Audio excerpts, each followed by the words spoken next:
Le jour où mon père m'a posé cette question, mais c'est un vrai métier, coach?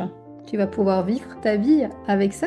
Je me souviens, comme si c'était hier, de ce moment où mon père m'a posé la question, quand je lui ai annoncé que j'allais quitter l'enseignement pour devenir coach à plein temps. Mais c'est un vrai métier, ça, tu vas pouvoir gagner ta vie avec cette activité. Et pendant quelques secondes, là, je me suis vraiment sentie comme une petite fille devant mon père, alors que j'avais passé 40 ans, avec un sentiment un peu de honte pendant quelques secondes. Pas à cause de lui, pas parce que sa question, elle était méchante, elle partait d'une très bonne intention, mais parce qu'elle était venue toucher quelque chose de très profond. Le doute, l'insécurité, cette peur silencieuse qu'on connaît, que beaucoup de thérapeutes connaissent ou de coachs. Cette peur de ne pas être pris au sérieux.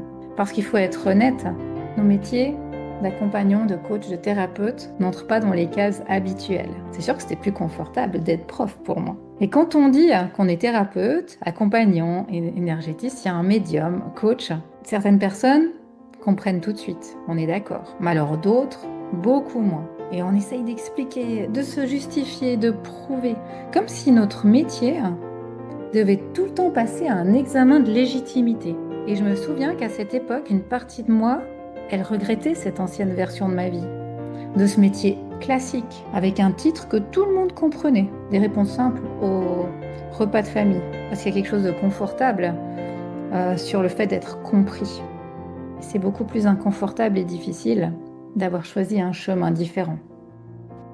Et je sais aussi qu'aujourd'hui, il y a beaucoup de thérapeutes qui portent ce poids, cette honte parfois. La honte de ne pas avoir un métier comme les autres. La honte de devoir expliquer ce qu'elles font.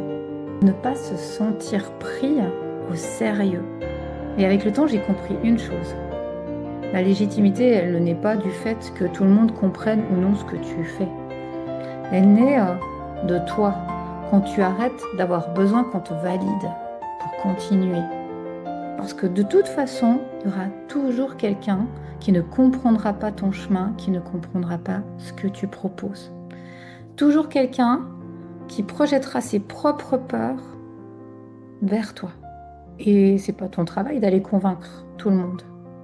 Toi, ce que tu veux, c'est avancer, être heureux, heureuse, vivre la vie qui te corresponde aujourd'hui. Si quelqu'un me pose cette question, j'ai plus besoin de me justifier. Quand mon père me pose cette question, je souris. J'ai continué, je lui ai expliqué, et lui aussi, il a compris. Parce que je savais, et je sais aussi aujourd'hui encore plus qu'avant, ce que j'apporte. Et ça me suffit. Et dans Alma, on travaille aussi cette solidité intérieure. Apprendre à construire une activité, même quand tout le monde autour de nous ne comprend pas forcément notre chemin. Assumer et incarner notre chemin.